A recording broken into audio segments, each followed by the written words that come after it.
Hi friends, Adam Kirtley here, Chaplain at Whitman. I hope you're well this week. Yesterday morning, I got up and came downstairs and saw out the window that we were having a foggy morning, the likes of which I expect we'll have many of here in Walla Walla over the next few months. And as I was talking to my girls, it was just before 7 a.m. There suddenly the fog turned this sort of brilliant pink hue, and I went out and took some pictures of it. And my most inquisitive daughter looked up what was happening, and it was a weather phenomena where the sunrise light was filtered through the atmosphere in such a way that the blue light was removed or blocked, and what we were left with was this shrouded pinkness. And it occurred to me how in an age of uncertainty that you could also almost describe as fog, it was wonderful to see fog in new light, to see uncertainty with a twist. And it got me thinking about an old Taoist fable of the farmer and his lost horse. It's a short story, and I'm going to read it to you. Read it to you now. There once was a farmer in ancient China who owned a horse. "You are so lucky," the neighbors told him, "to have a horse to pull the cart for you." "Maybe," the farmer replied. One day he didn't latch the gate properly and the horse ran off. "Oh no, this is terrible news," the neighbors cried. "Such terrible misfortune." "Maybe," the farmer replied. A few days later, the horse returned, bringing with it 6 wild horses. "How fantastic! You are so lucky," his neighbors told him. "Now you are rich." "Maybe," the farmer replied. The following week, the farmer's son was breaking in one of the wild horses when it kicked out and broke his leg. "Oh no," the neighbors cried. "Such bad luck all over again." "Maybe," the farmer replied.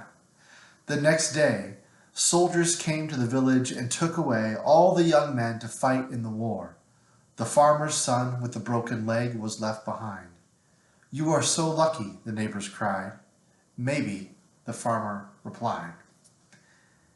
It occurs to me that the line between, and I think the one of the morals of this story is that the line between threat and opportunity is really quite thin, and what we can do in any sort of moment of uncertainty as we are in right now is to basically make the choices with the facts that we have in front of us. I know that so many of you this week and last week have been asking yourselves hard questions about what does next semester look like, how and should you return to this campus in a safe sort of way.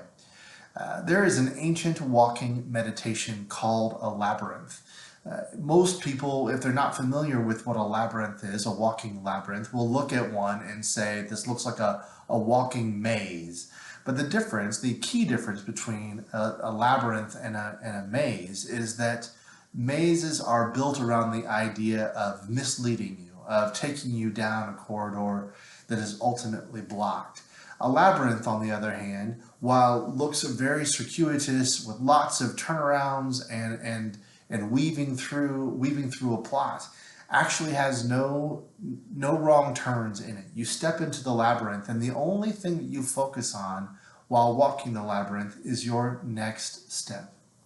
Just the step right in front of you. And I do think that within the difficult decisions that we're all facing these days, to be reminded to focus mostly on the next step, to take in the facts on the ground, to ascertain what it is that we can know, but focus on the next step, to focus on all of the twists and turns and possibilities can lead to a level of paralysis. And if you can take solace in the fact that you've made the best choice that you could at that time with the information that you had, then I think that becomes a little bit of a foothold for you as you navigate this journey with more twists and turns that are inevitably going to come.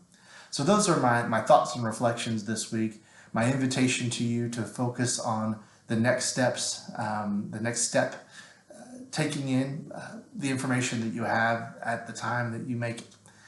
I hope that you take care of yourselves and each other and enjoy the well-deserved break that is coming. I look forward to seeing you around soon.